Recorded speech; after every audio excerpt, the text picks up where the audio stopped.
What is this one? Withdrawing from the World Health Organization, sir. Ooh, that's a big one. So we paid $500 million to World Health when I was here, and I terminated it.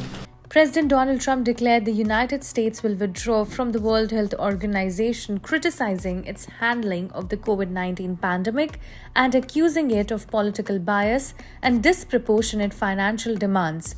Trump highlighted the WHO's failure to act independently and its reliance on influence from certain member states. The decision marks a significant shift in U.S. involvement in global health initiatives. What is this one? Withdrawing from the World Health Organization, sir. Ooh, that's a big one. So we paid $500 million to World Health when I was here, and I terminated it.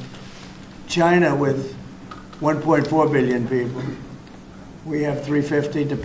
Nobody knows what we have because so many people came in illegally. But let's say we have 325. They had 1.4 billion. They were paying 39 million. We were paying 500 million. It seemed a little unfair to me. So that wasn't the reason, but I dropped out. They offered me to come back for 39 million. In theory, it should be less than that, but you know. And when Biden came back, they came back for 500 million. He knew that you could have come back for 39 million. They wanted us back so badly, so we'll see what happens. Mr. President, Pretty sad to think of it. China pays 39 million and we pay 500 million. And China's a bigger country. Mr. President, you spoke about inflation today in your remarks. What actions are you taking today that will have a direct impact for Americans on their everyday costs to bring the cost down? The biggest thing and factor for inflation is energy. They screwed up my energy policy, and then they went back to it. You know, they heard it really badly, and then they went back to it, and they started drilling more, but by that time it was too late.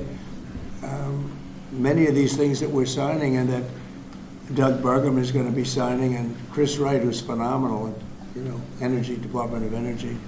We're going to be taking we're going to make a lot of money from energy. We have more than anybody else. We're going to make a lot of money from energy. We're going to make a lot of money from tariffs. European Union charges us, they have a VAT tax of 20%, but it's really much higher than that. And that's the equivalent, almost the equivalent of a tariff. And they're tough. They're very tough. They don't take our cars. They don't take our farm product. They don't take almost anything. And yet we take their cars, or we take their farm product. We take a lot from them. So, we have like a $300 billion deficit with the European Union. So we'll straighten that out with either tariffs, or they have to buy our oil. The one thing they can do, or oil and gas, the one thing they can do to catch up quickly, buy our oil and gas. Will you travel? And they should do that. Will you travel to China this year? Yeah, it could be. I've had the invite. President Xi invited I would you do it, to yeah. come this year? Talking about the European Union and the tariffs, what do you mean when you say that the European Union country is part of BRICS? That a what? BRICS. Oh, BRICS. No, I was talking about BRICS. BRICS is 6 nations. I think it's 7 nations. And they were looking to do a number in the United States. And if they do that, they won't be happy about what's going to happen to them. Are you still considering a universal tariff, Mr. President, on all countries? I may, yeah, but we're not ready for that yet.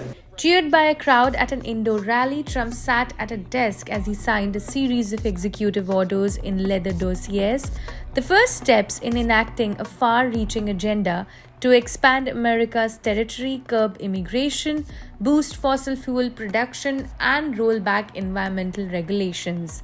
He said he would sign more such orders when he reached the White House. Donald Trump also pardoned about 1,500 of his supporters who attacked the U.S. Capitol 4 years ago. First, we have a list of pardons and commutations relating to events that occurred on January 6, 2021.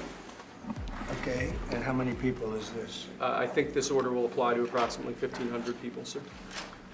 So this is January 6th. These are the hostages. Approximately 1,500 for a pardon. Yes. Full pardon. Full pardon or commutation? Full pardon. We have about 6 commutations in there. where we're doing further research. Nice to see you again.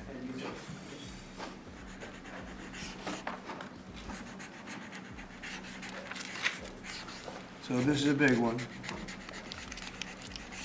Anything you want to explain about this? We hope they get them, we hope they come out tonight, frankly. They're expecting it. Approximately 1,500 people, six commutations.